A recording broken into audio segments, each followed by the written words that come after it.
Thick fog is rising over the ocean as the sun is slowly sinking towards the horizon. It's hard to see further away than a few dozen feet, but that's enough to notice a hulking, skeletal shape in the distance. As your ship approaches the figure, your heart beats faster, and then you make out the details of another vessel, abandoned by the looks of it. Ghost ships do exist, and their mysteries aren't always solved. Take MV Hoita, for example. It was a wooden vessel built in 1931 as a luxury yacht. It had served well to various people over 20 years before it was bought by a Samoan sailor and became a merchant ship. In 1955, though, Hoita's service came to an abrupt and mysterious end. On October 3rd, it set sail for another trading voyage that should have taken no more than 48 hours. Delays happen in the sea, so when Hoita didn't arrive on October 5th as scheduled, there was little worry yet. But then it failed to come on the following day too. There was no distress signal or any other sign of Hoita's presence anywhere between its departure and arrival points. A search and rescue party was dispatched to find the ship, and for 6 days, they were scouting the area of nearly 100,000 square miles. On October 12th, the mission returned to the base empty-handed. Hoita vanished without a trace.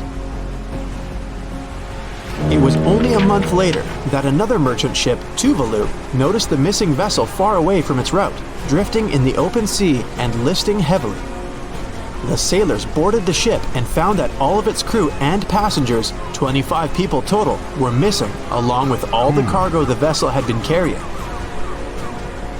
The radio was tuned to the International Distress Channel, meaning that the crew had been trying to ask for help, but they couldn't reach anyone because the radio cable had been damaged, limiting the range to 2 miles. The lifeboats were missing as well, indicating that people on board must have left the ship. Unfortunately, they seem to have taken the logbook with them, leaving the rescue team clueless as to what had happened. Even today, the mystery of MV Hoita hasn't been solved yet. No one knows where the crew and passengers had gone and what had caused them to leave. SV Carol A. Deering wasn't a ghost ship in the usual sense of the word.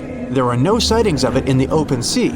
Instead, it was found on the shore, but the circumstances of it running aground are a puzzle shrouded in mystery.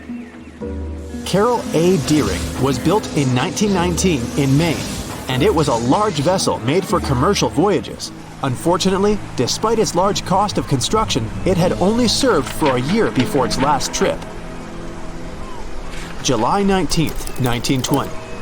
The ship was traveling from Puerto Rico to Rio de Janeiro via Newport News to deliver a cargo of coal. It was almost halfway to the final destination when the captain fell seriously ill, and the crew turned back to drop him and his son off and replace the captain. The voyage went without incident, but when it came to Barbados in December to resupply, there were strange moods among the crew. The first mate didn't seem to be happy with the new captain. No one paid much attention to it back then, when they probably should have.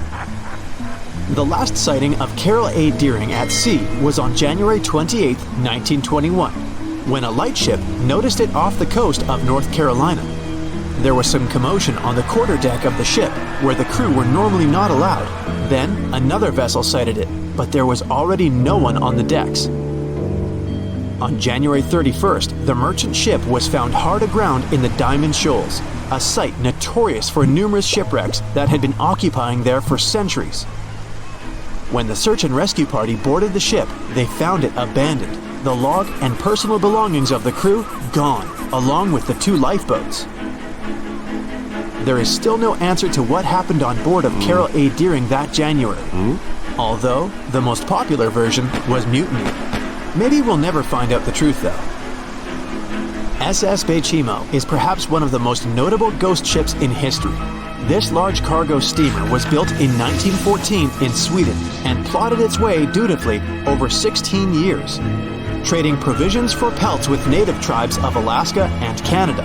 But then, on October 1st, 1931, Bechimo got caught in pack ice. At first, it seemed the crew would be able to wait it out and continue on their route because the ship broke free in a couple of days. But in less than a week, it became caught again, this time for good. In another week, a rescue party was sent to fetch 22 of the Bechismo's crew, while another 15 remained behind to wait through the winter if necessary and get the ship back.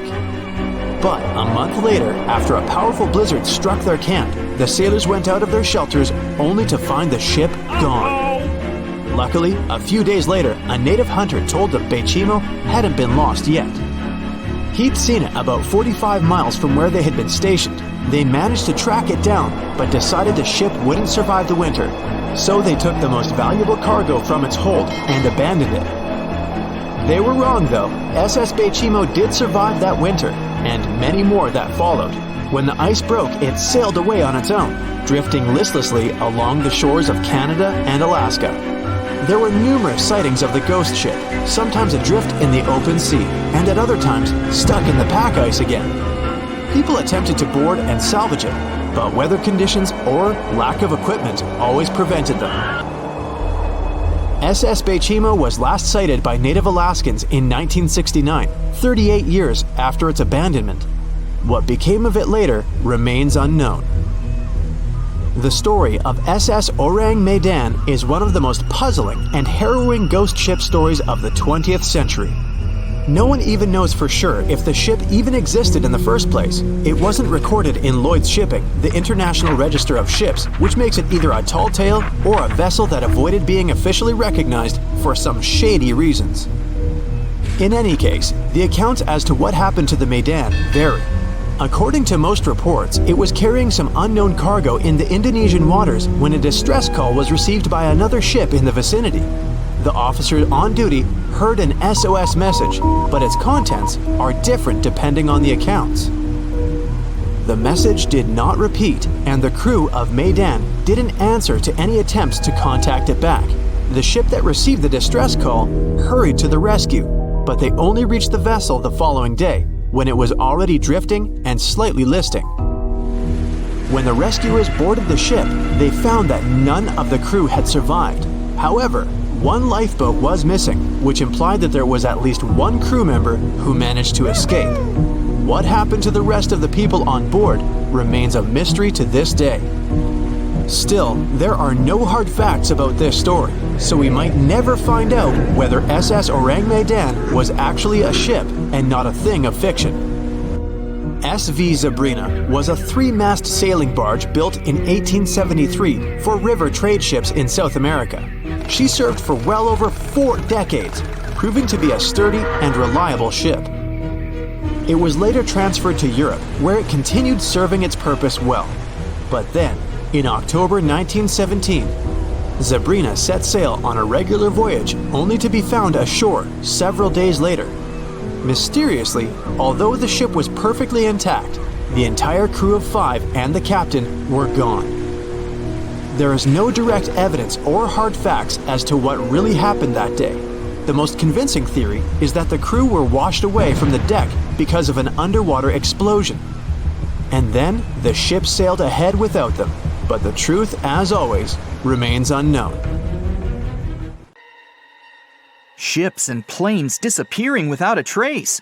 Passengers never seen or heard from again. Reports of strange lights in the sky.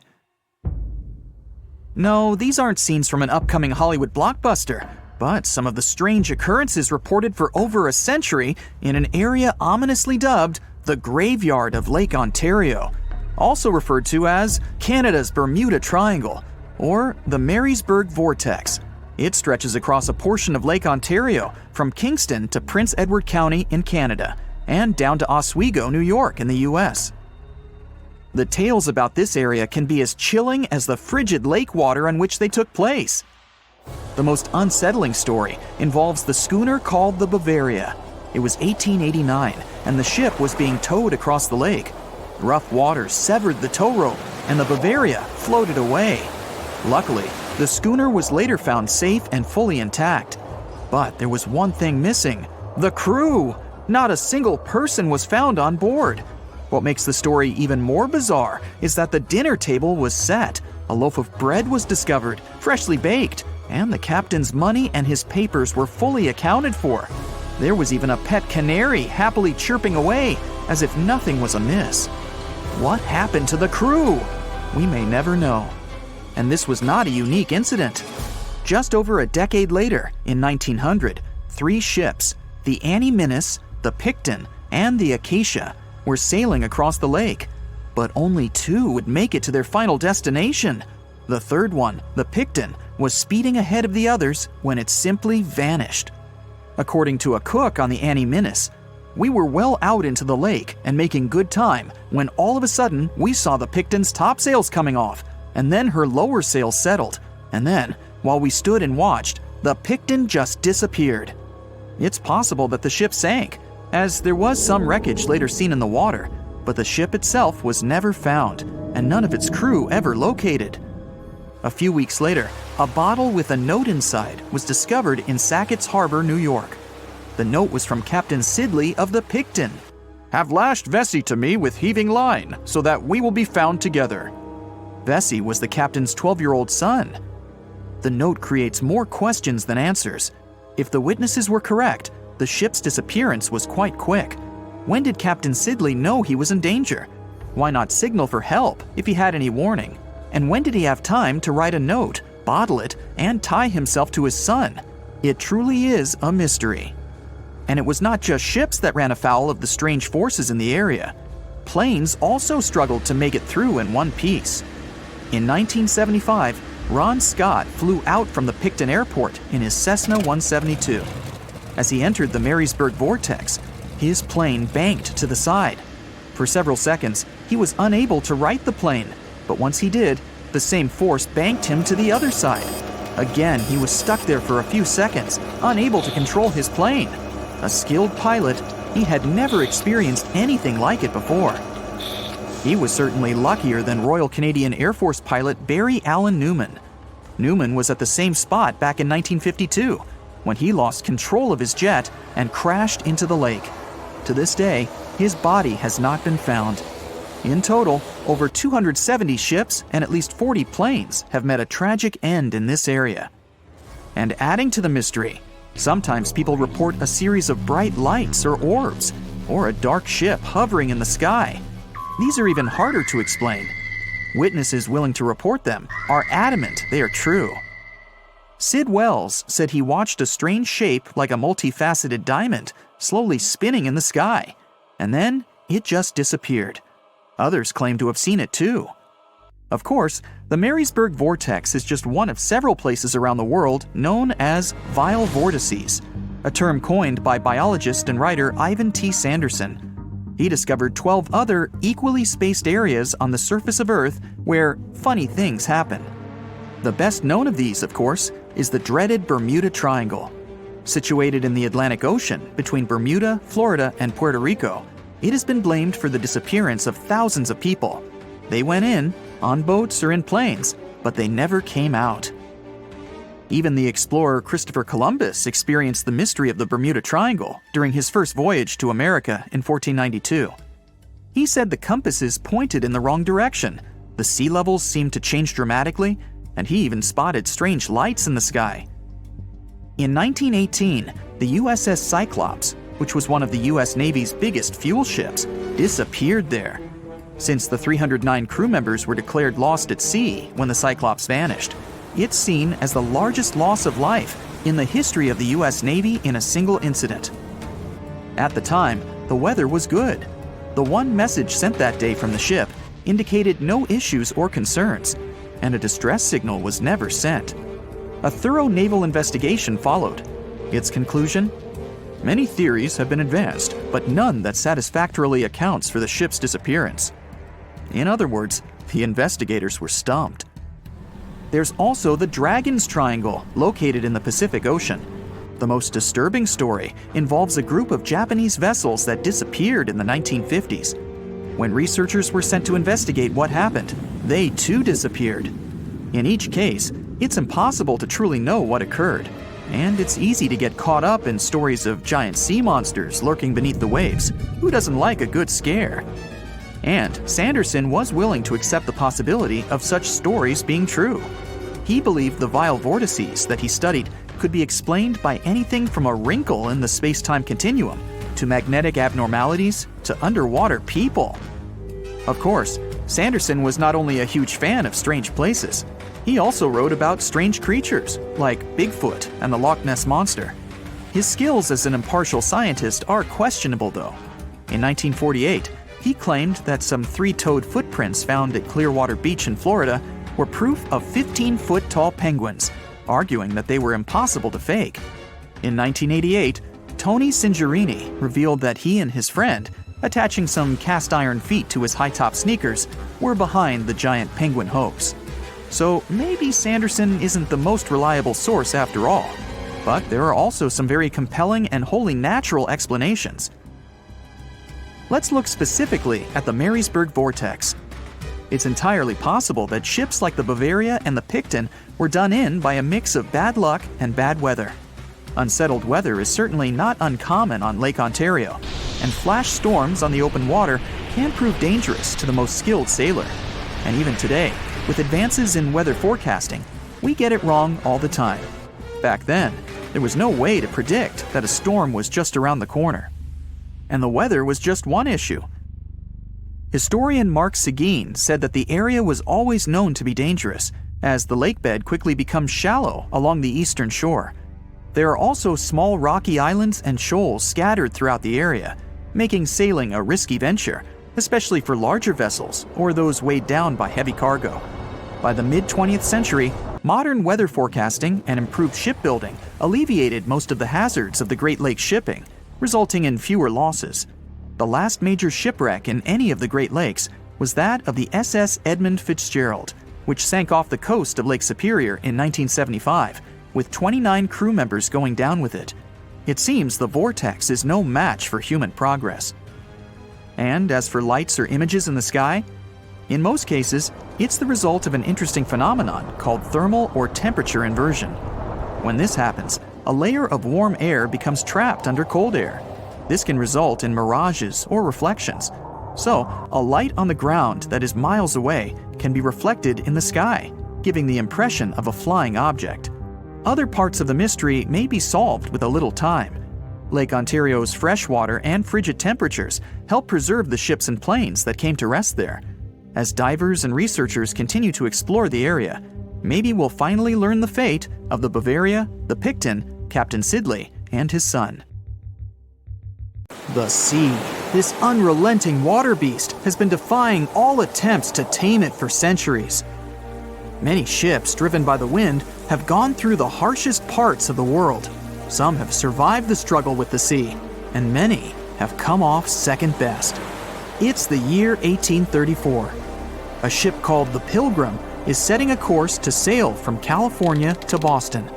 The journey will venture around South America and then past Cape Horn of Chile. Richard signs up as a merchant seaman aboard the Pilgrim. This is his first voyage at sea. The crew tells Richard stories of the Drake Passage off Cape Horn, a route that's legendary for its dangers. Countless ships and sailors have disappeared in those waters. Since Cape Horn's discovery in 1526, it's quickly become known to all those that have sailed around it as the ultimate test of any mariner's skill and of any ship's strength.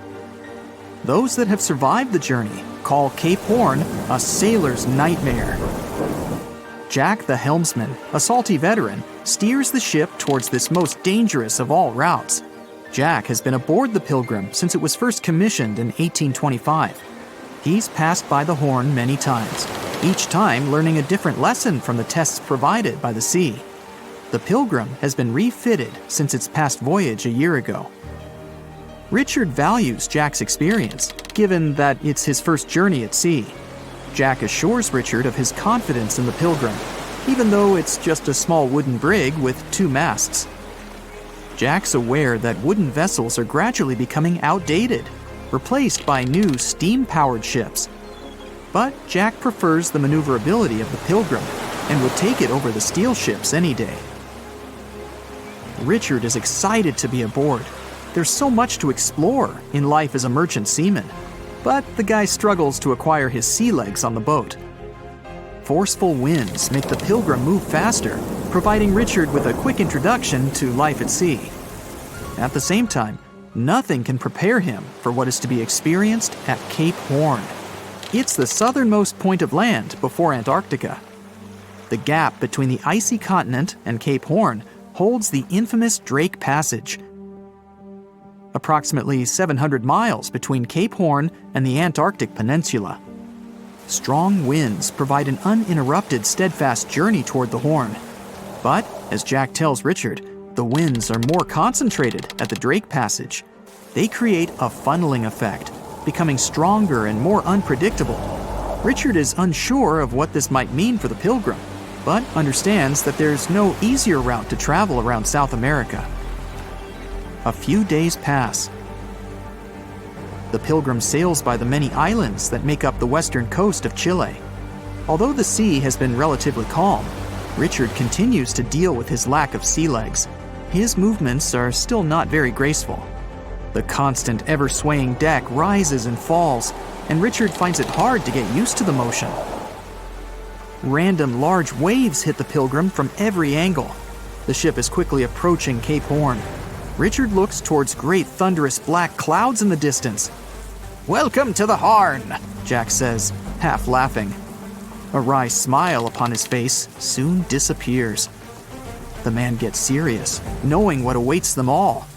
Stronger winds start blowing the sails as the crew scrambles to hang onto the ropes.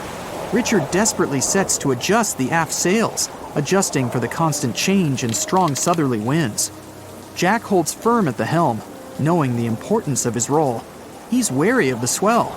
It can build very quickly the further south they travel. It's crucial the Pilgrim doesn't venture too close to the Horn when they approach. The great darkness that was in the distance is now all around them, filling the sky in every direction. Blackened clouds throw rain and hail down at the crew as they try to resist the enraged weather. Jack is directed by the captain at the helm, changing the direction of the vessel. The temperature has dropped significantly. Barely keeping the water from his eyes, he turns toward the port side bow to provide his face a brief break from the torment of the wind. Looking out into the distance, the man sees the Horn standing alone, surrounded by mist. It's a haunting sight. He steers the Pilgrim along the face of the Horn, the distance getting shorter. The waves shrink in height since the depths become shallower. But these waves are much steeper, and their angle can cause more damage to the wooden vessel. Jack's unsure how much of these waves the Pilgrim can take before the hull is breached. Richard, still posted at the aft sails, watches the water and icebergs floating by. He's unsure how large they actually are, since they're mostly hidden underwater. But he knows to alert Jack if any get too close. Just one iceberg hitting the Pilgrim will be all that the hull can withstand. Dutifully, he watches over the side and into the distance. Icebergs aren't the only thing to look out for. Rogue waves are common in these seas as well. The connecting Antarctic and Pacific Oceans, mixed with stormy weather, form waves together. This creates much larger rogue waves. Such waves have been known to reach up to 100 feet tall. They can destroy most vessels in their path. It'll surely be the end of the Pilgrim if it comes across a rogue wave. Strong currents adjust the route of the Pilgrim, as though the Horn is trying to lure the ship toward its rocky shallows. Slowly, they are getting pulled closer toward the Horn. Jack is fighting the current at the helm. Spinning the wheel, he strains his body as much as he can. Grunting, he plunges the wheel from the port side to starboard and back again. The captain keeps yelling directions. To a novice, they're extremely confusing. But Jack, a hardened veteran, continues to interpret the directions with ease, steering to readjust their course away from the Horn. The captain orders Richard to assess the hull below the decks. With the level of pounding the Drake Passage has provided so far, it's surely harmed the ship in some way. Richard runs to the deck as another sailor yells something at him, but the noise of the sea makes it difficult to hear. A wave hits the side, flowing onto the deck. Richard manages to hang onto the mast before he's almost swept overboard. The entire front deck seems to be underwater. Hanging on as the water rolls off the sides of the ship and waiting for it to clear, Richard watches the Horn slowly go past. Still, it beckons toward the Pilgrim, as though asking for its dues from the crew. The currents are still pulling the ship, while the storm is raging on, with no end of the struggle in sight. The storm is growing ever larger and fiercer. Richard gathers himself to head below and assess the damage. After a slow descent to the lower decks, Richard can finally look over the hull from the ship's quarters. There's no damage from what he can gather. But he's shocked by the depth of the water inside. It's now at waist depth. Cups, amongst other things, float in the water. Even inside the ship, the guy can't escape the waves. Unable to make sense of it all, he stands frozen, listening to the almighty power of Mother Nature outside. The sea roars even more wildly, waves constantly thudding against the hull. It sounds like a somber drumbeat, a slow countdown to the demise of the Pilgrim. Richard forces himself back to the terrors of the above decks, grasping onto the rails to carefully walk the slippery stairs. He leaves the disturbing creaks of the wooden decks. They're soon replaced with the strained sounds of the ropes, the yells of other sailors, and the deafening roar of the sea crashing all around him. Jack is at the helm, focused on his role, still fighting the wind and the waves, even with the addition of ice and frost. It seems that the world around him has set its heart to distract the man from his duty, but Jack pushes on determinedly. For 9 days, the Pilgrim fights the constant changes in stormy weather, facing all kinds of obstacles, but the ship manages to make it through. As they leave the storm behind, the crew sets their course north for their final destination. The sight of the sun peeking through the dark clouds is the most relieving thing Richard has ever experienced. Unfortunately, Richard lost his rations at some stage during the storm. At sea, if your rations are lost, it's your own bad luck. Luckily, Jack is kind enough to share some of his. Far out in the open sea on a perfectly calm day, a dot appears on the horizon. It grows in size as it gets closer, and soon you can see it's a ship. But when you look at it through the spyglass, chills go down your spine. The vessel is in perfect condition and its cargo is on board, but it's completely devoid of people, drifting listlessly along the current. That was what the captain of the Ellen Austin saw in 1881, and what brought his crew so many sorrows. In December of the previous year, the Ellen Austin, a big 210-foot-long ship, left the port of Liverpool to make its trip to New York. The ship was carrying a load of people hoping to find a better life in the New World. Captain A.J. Griffin took the vessel due southwest for a shorter voyage, and a few weeks into 1881, they found themselves north of the Sargasso Sea, known for its lack of winds and strong circling currents. Ships that got caught in those could lose control and keep on drifting in circles until they were dragged into the center. From there, they'd be incredibly lucky to get back past the currents, but more often than not, they stayed in the desolate desert of the sea forever. Worse still, the area belonged to the notorious Bermuda Triangle, which was already known to take down ships and make them disappear without a trace. The ship's crew were nervous, afraid of being in such a dangerous area so close to a sea that could bring them to a standstill. And ominously, some of the Sargasso Sea's calm must have escaped it, because the Ellen Austin lost its speed one day and fell adrift without the winds. It was fine, though. They had ample provisions and were still on schedule. Captain Griffin was walking around his ship, giving orders in a voice full of calm authority, and both his crew and passengers trusted him completely. But then, the lookout shouted from above that a ship was in sight. And indeed, when the captain looked in the direction the man was pointing, he saw a small schooner moving slowly into view and towards the Ellen Austin. As it came closer, it became apparent that the way the strange vessel moved wasn't right. The captain frowned and examined it through his spyglass. The schooner was untouched, but eerily silent. There wasn't a single soul on board.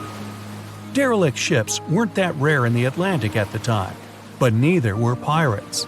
Captain Griffin decided to wait and watch. After 2 days, the schooner was as quiet as always, and Captain finally thought it was fine to move in. He took a small team of sailors and boarded the stranded ship. There was nobody there indeed, but luck seemed to be on Griffin's side. The precious cargo of mahogany wood was still in the holds. The captain returned to the Ellen Austin and ordered his select men to take the smaller ship along to New York. The crew's spirits arose with the prospect of riches awaiting them upon arrival. When the winds blew strong again, the Ellen Austin continued its voyage, with the unnamed vessel tagging along. But after a couple of days, the ships were caught in a powerful storm and got separated. The wind, rain, and waves beat them for several days in a row. When the weather finally cleared, Captain Griffin ordered to find the schooner. They searched for another day until they finally found it adrift, way off the course. Griffin hailed his men on board the smaller ship, but no one answered. A party of sailors went to investigate and returned with their faces white with fear. The whole prize crew went missing in the storm. The captain wasn't one to lose such a valuable find, though, and ordered another team to take control of the schooner. Reluctantly, the sailors obeyed, and the two ships continued their voyage. They agreed to stay as close as possible to one another and ring their bells at set intervals at night to let each other know they were fine. Several nights went all right, with bells ringing reassuringly every hour. But one day, a thick blanket of fog fell on the sea and almost completely blocked their vision. The ships went on regardless and started sounding their bells earlier. When night came, the fog was still there, but the bells were the sound of life. Until they stopped.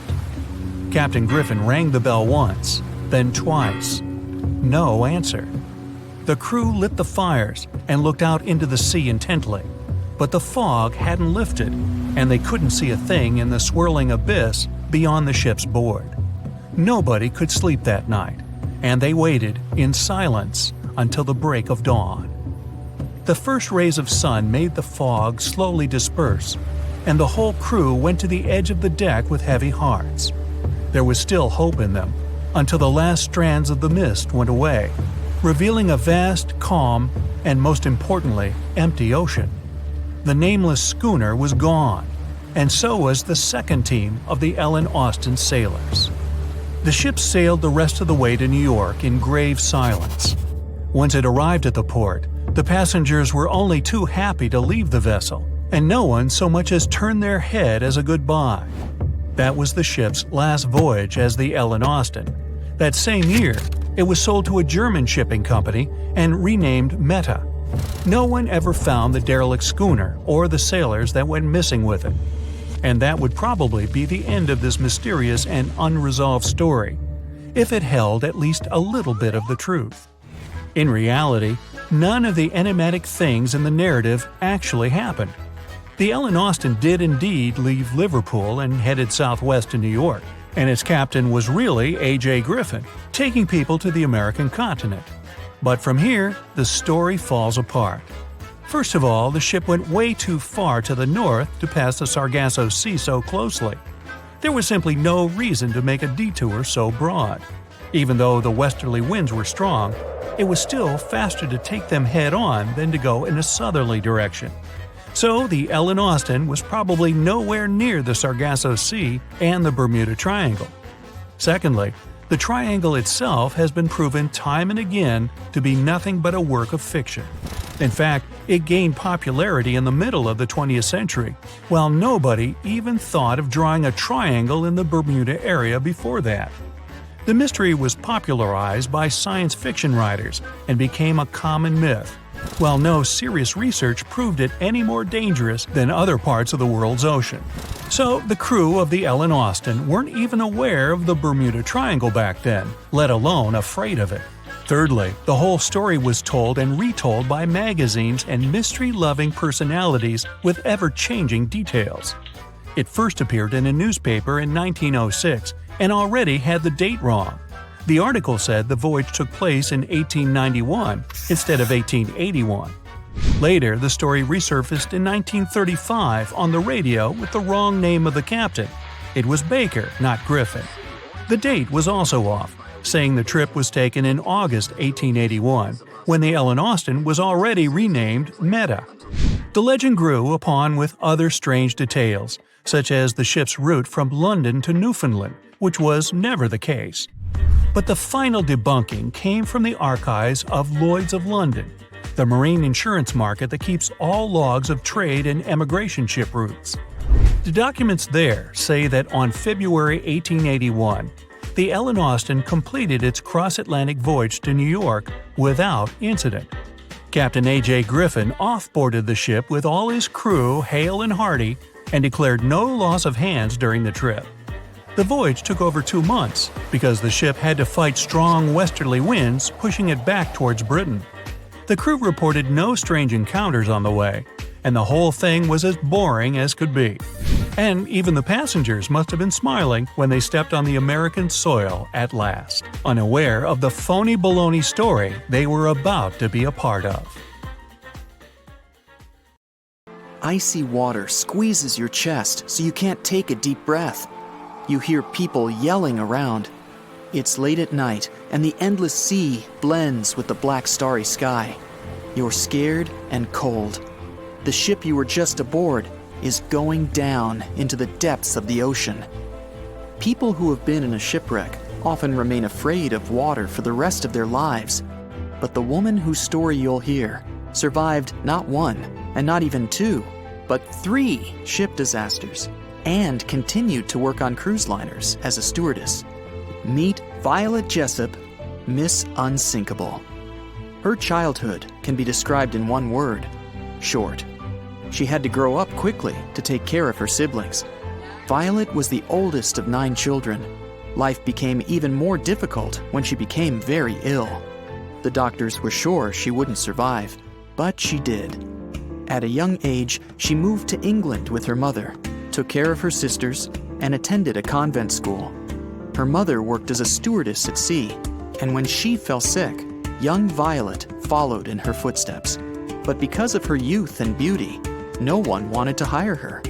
They thought she would distract passengers and crew. Violet didn't give up, though, and came to one of the interviews in her worst clothes and with unkempt hair. She wanted to show she was ready for hard work on the ship, and she had it. The girl was hired. The first 2 years passed quietly, but then a series of incredible fortunes began, or misfortunes, depending on how you looked at it. In 1910, Violet got a job on the most luxurious liner of the time, the Royal Mail Ship Olympic. The ship sailed across the Atlantic, from England to America. The engineers didn't focus on the speed of the vessel, but on its comfort. Violet worked on the ship and was paid just £2 a month, the same as £200 today. Hard work on the ship's deck from morning to night didn't frighten Violet. She loved the job. She liked to talk to people and enjoyed the beautiful views of the Atlantic. So, on September 20th, 1911, Violet worked on the deck as usual. The sea was calm, and the weather was excellent. Nothing boded ill. The ship sailed through the Solent Strait, which separates the Isle of Wight from the British mainland. At this moment, the British military cruiser Hawke appeared ahead. It should have passed by the Olympic, but something went wrong. The ships went straight at each other. The Olympic's captain tried to maneuver to avoid a collision, but failed. The Hawke's bow was designed specifically to ram other ships. At that time, it rammed the Olympic. Boom! The liner shuddered, and the people screamed in fear and panic. The ship had a huge hole in the starboard. Violet fell from the force of the blow. It seemed one of the biggest liners of its time was going to sink. But luckily, that wasn't the case. Both ships stayed afloat, and nobody got hurt. This time, fortune was on Violet's side. The accident on the ship didn't frighten the young woman.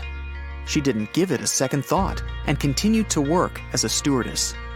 In April 1912, she took a job on the best, unsinkable ship of the time, where she was supposed to serve VIPs. Initially, she didn't want to work on this ship, but her friends persuaded her. And thus, she boarded the Titanic on April 10, 1912. and left the port of Southampton, for better or worse. The first days of work were peaceful, but on the fourth day of the voyage, one of the most notorious disasters in the world struck. Violet was resting in her cabin. She was almost asleep when she felt the jolt. At that moment, she was called to the upper deck. When the Titanic hit the iceberg, almost no one panicked. No one believed that the unsinkable ship could actually sink.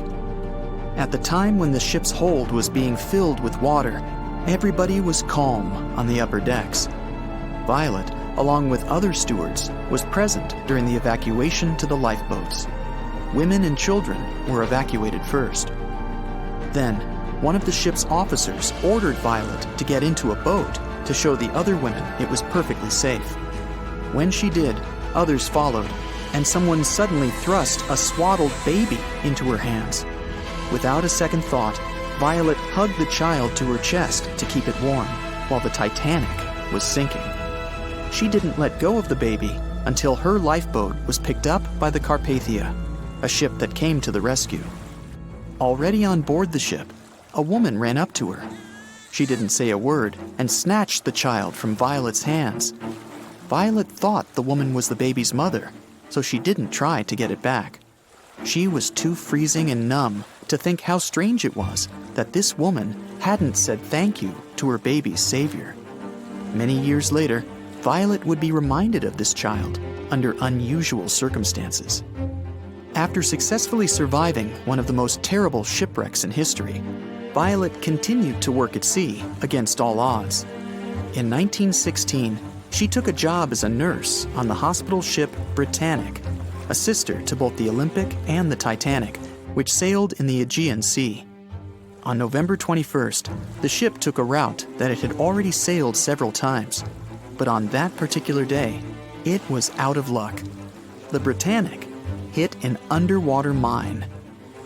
Violet managed to survive the third shipwreck in her life. This rescue wasn't as easy as the previous two, though. After the explosion, the huge Britannic began to sink quickly. It took less than an hour for the ship to go down completely. Violet didn't have time to board a lifeboat, so she jumped overboard into the cold water. There, she swam to the closest lifeboat and got on. But the rescue turned into a new danger. The ship's propellers were still working. They were spinning in the water and pulling the boat toward them. Violet jumped off the boat just in time to escape the propellers. But her ordeal was far from over. Already in the water, she was pulled under the ship's keel and hit her head. The only thing that saved her from losing consciousness, and probably her life, was her thick hair. In the end, Violet got away from the engine and was picked up by another boat. For the next few years, Violet was plagued by headaches. When she finally went to the doctor, he told her she was incredibly lucky. As a result of the incident on the Britannic, she had a fracture in her skull. 3 disasters that Violet managed to survive didn't stop her. She continued to work on cruise liners until 1950. She cruised the world twice on the luxury liner Belgianland. Fortunately, the string of mishaps ended, and Violet was never shipwrecked again. In 1950, she moved to Great Ashfield in Suffolk County. She'd worked at sea for almost 42 years. Content with her career, she settled in a large cottage built in the 16th century. But a year into her retirement, she received a strange phone call. It was late at night. Violet was asleep when the phone rang. She picked up the phone. There was a woman's voice on the other end. The lady didn't introduce herself and asked right away, "Excuse me, was it you who saved a baby on the Titanic?" Violet answered, "Yes." "It was me," the strange woman said. She laughed and hung up. Violet told her friend about this strange call. He assumed that some kids were playing a joke on her. But Violet had never told anyone about the baby before that call. According to the old records, the only child who was on the boat with Violet was a boy. But those same records also said the boy had been saved by another passenger. it's still unknown who the baby that Violet rescued was. And so, for surviving 3 different wrecks on 3 different ships, she was aptly dubbed Miss Unsinkable. The megalodon was the biggest shark to ever live. Not only that, it's one of the biggest fish and the largest predator in Earth's history. They've been known to reach lengths of up to a whopping 70 feet. That's over 3 times longer than the biggest great white shark on record. The females have also been found to be around twice the size of the males. The megalodon could swallow a small car without it even touching its teeth, if cars had been around then. Its teeth could grow to over 7 inches long. It looks like we're going to need a bigger boat, and best make it steel-plated, as this shark can easily gnaw its way through ships. The underwater terror could bite a ship clean in half, with the highest bite force ever calculated for any animal, living or extinct. The force of its ferocious bite was up to 40,000 pounds. That's around 108,000 times the strength of a human's and 10 times the force of a modern crocodile's bite.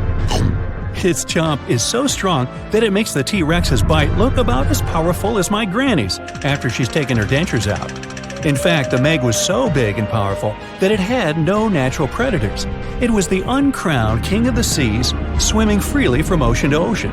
This cosmopolitan creature was found all over the world, from America to Europe and Australia to Japan, assuming there were countries back then. Meg fossils have been found on every continent except Antarctica. Everybody skips Antarctica. Science tells us that the megalodon went extinct over 3.6 million years ago. But could they still be alive at the deepest depths of the ocean? Only around 80% of the ocean has been explored, and its deepest point, the Mariana Trench, is over 7 miles down. So who knows what's lurking at the bottom? If you did manage to make it down, it is unlikely that you'll run into a Meg, though. The sharks, like us, preferred warmer coastal waters. Deep ocean living would be too cold for the beasts, and food would be scarce. Their entire bodies would also have to evolve to avoid being squished by the enormous water pressure down there. It's unlikely they're still around, but not impossible. Some good news, if you do run into one, is that the shark is pretty unlikely to eat you. You are way too small a meal for the megalodon, even if you have a couple of friends with you. This guy eats whales that are over 50 feet long. If you're having a beach party, though, it's a different story. In a beach full of swimmers, the shark very well might creep up, scooping several humans into its giant mouth without even chewing. But wait, let's rewind. How does the shark take down a 50-foot whale? It first bites off its fins, making the whale unable to swim away. It then casually munches it down piece by piece. Because of their size, sharks had to consume over a ton of food every single day just to sustain themselves, like me. All that food made the megalodon extremely heavy. They range from anywhere between 50 to over 100 tons. For context, that's around the same as 7 to 16 adult male African elephants. To fit all this food in, their jaws had to open pretty wide. A megalodon's jaw could span 9 by 11 feet wide. That's easily big enough to swallow 2 adult humans side by side. The fearsome name megalodon comes from 2 Greek words, mega meaning big and odont meaning tooth. So combined, they mean what? Big tooth. And it certainly lives up to its name. Just one of its chompers is the same size as a human head. It had 276 humongous teeth in total across 5 terrifying rows.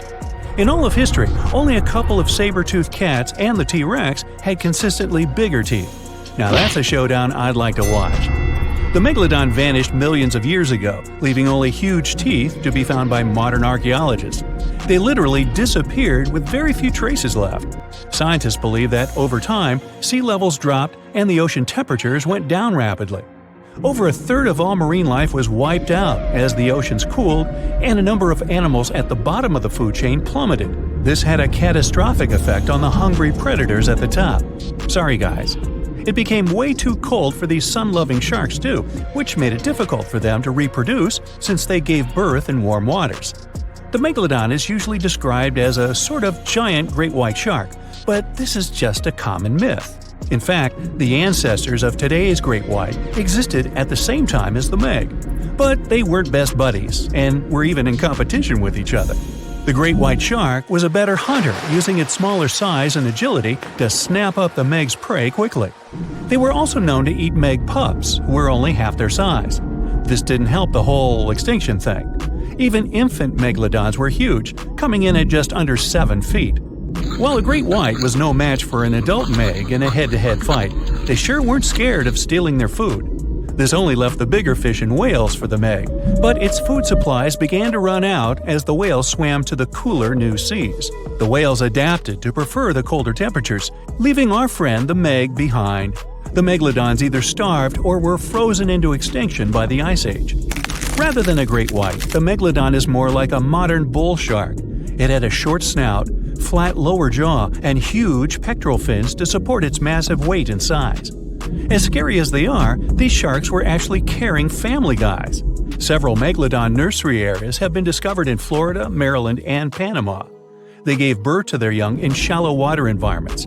We know this from discovering loads of tiny megalodon teeth found in these areas. Gee, I wonder if they had nannies too. But how come there are so many megalodon teeth out there for us to analyze? Well, due to their messy, aggressive eating habits, sharks regularly lose their teeth.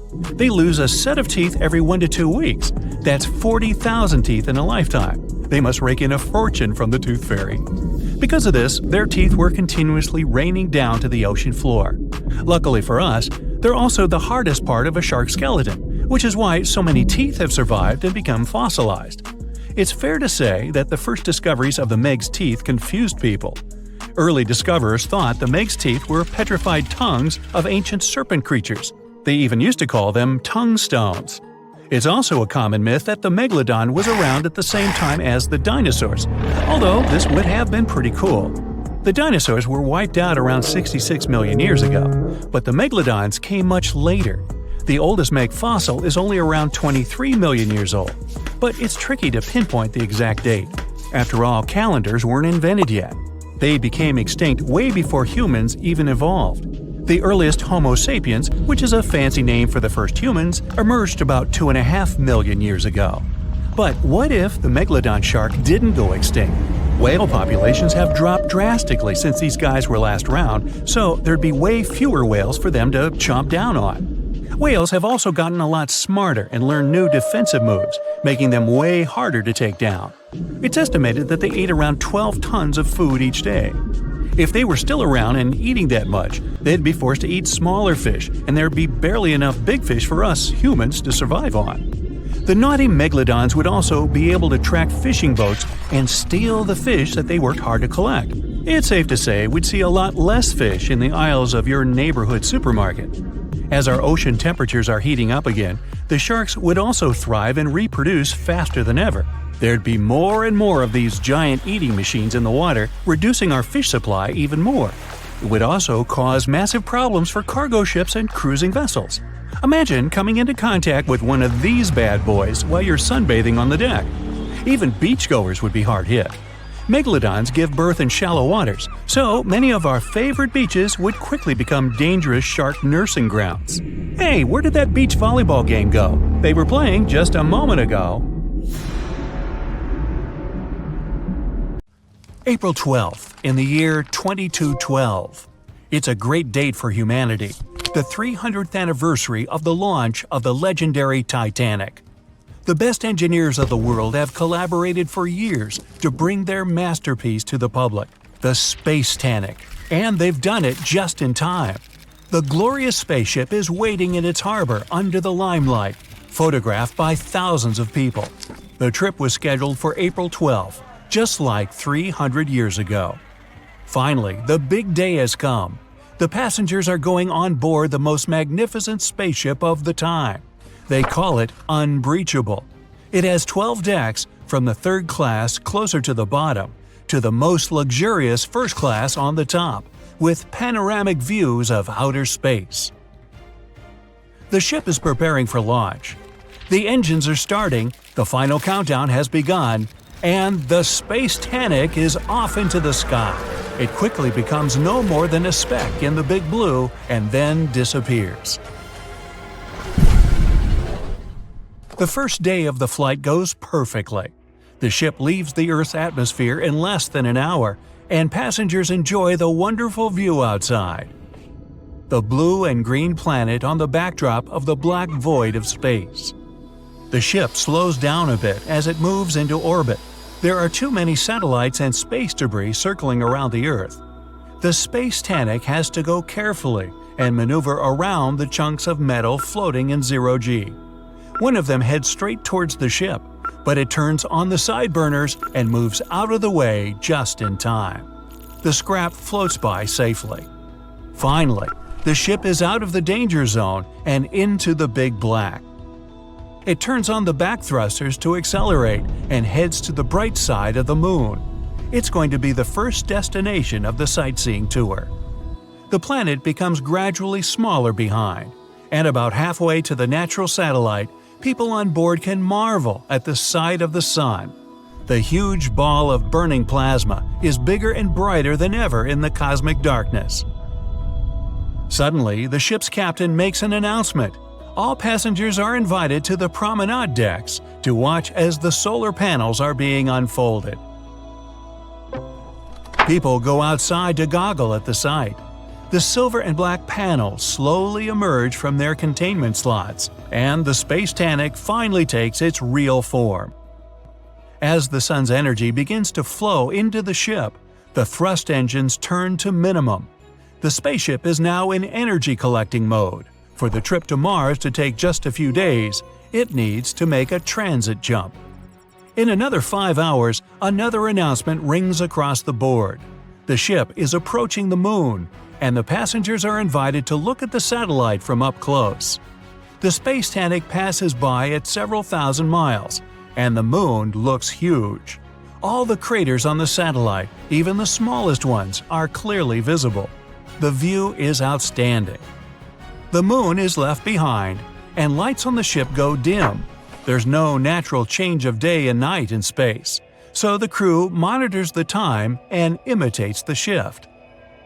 The next day promises nothing of interest, as there's going to be a long traverse between the moon and Mars. The passengers are wandering off to their cabins to sleep. The next 2 days go uneventful. On the decks, there are numerous types of entertainment for guests, from gyms and swimming pools to game rooms and dancing halls. People wander around the promenade decks, enjoying the serene views of space. Nothing bodes trouble. On the 4th day, the captain finally announces that the Space Tanic is preparing for the transit jump in 30 minutes. When the time comes, the passengers only feel a slight tug as the huge vessel leaps through space-time, entering the vicinity of Mars. Many passengers go outside to look at the red planet, which is already visible in the dark abyss. The tour is entering its final stage, but the landing is only planned for late night. At 11 p.m., when most passengers were already in their beds, the Space Tanic begins the final maneuvers. It has to make a little roundabout trip over Mars because the port is on the other side of the planet. The flight is nearing its end, only a couple of hours left before landing. The ship is in the orbit on the far side of Mars. Everything's quiet. Too quiet. All of a sudden, an enormous boom thrashes the whole Space Tanic, throwing sleeping people out of their beds. Blinking emergency lights turn on. Everyone's confused, but no announcement comes from the captain. And only those who have been on the starboard side promenade deck notice the horrible detail. The right front wing has been torn off and is zooming past them towards the stern. Pressing their faces to the glass, straining to look at the hull, they see a huge gash near the nose of the ship. The Space Tanic shudders again, and chunks of metal fly out of the gaping hole. The ship rapidly loses pressurization. Meanwhile, the broken-off wing hit the stern and left another gash in it. Mechanisms in the engine compartment start to fall apart and are dragged into space. The ship groans and comes to a halt, suspended thousands of miles above Mars. At last, the captain announces through the intercom that the Space Tanic has unexpectedly collided with a rogue asteroid. All passengers are asked to proceed to their respective decks for evacuation. Within an hour, all rescue capsules are occupied and ready to be deployed, but about a third of the passengers are still on board the ship. It turns out many of the capsules were blown away at the collision. History seems to repeat itself. The captain still orders to deploy the capsules, and they whoosh out of containment tanks, leaving hundreds of people behind. Some left without their family members, not knowing what fate awaits them. The capsules float in space for a few seconds and then turn on their thrust engines, heading to the Martian surface. Another order from the captain: everyone is to go down to their cabins and put on pressurized suits stored under their beds. As the passengers rush to comply, the Space Tannic sends distress signals to Mars and everyone in the vicinity. 100,000 miles away, a large trade ship, Leona, picks up the signal and hurries to help. The creaks and groans on board the Space Tannic become more and more frantic. People are sitting silently in their cabins. It's quiet on board, except for the sounds of the slowly disintegrating ship. And then, suddenly, a loud snap resonates throughout the Space Tannic, and the vessel cracks in two. A gigantic fracture goes from top to bottom, almost perfectly halfway across the decks. Pressurized glass covering the promenade decks shatter into millions of pieces, slowly flying away from the ship. With the decks depressurized, people and things are blown away into outer space. Thankfully, all of the passengers and crew are wearing their suits as ordered, but they only have about an hour before they run out of oxygen. People help each other by floating together and hauling stranded ones to their groups. They can barely control their floating, but somehow they still manage to bring some order to the chaos. Huddled together in orbit above the ominously red planet, they watch as the mighty Space Tannic turns into a heaping pile of space debris. 45 minutes have passed. The oxygen is running low, and people try to breathe as slowly and carefully as they can. There's still no help in sight, and they're preparing for the worst. But then, one of them starts waving and pointing somewhere. It's a bright spot, hardly different from the stars in far space, but it's getting closer by the second. And within 5 minutes, the relieved people see a spaceship speeding towards them. The Leonas arrive just in time to save the day. Quickly, but without hurry, Leona's crew gather everyone floating in space around the remains of the Space Tannic and haul them on board their ship. In a few hours, the Leona safely lands at Mars' main spaceport. The newspapers called it the day when the Titanic sank again.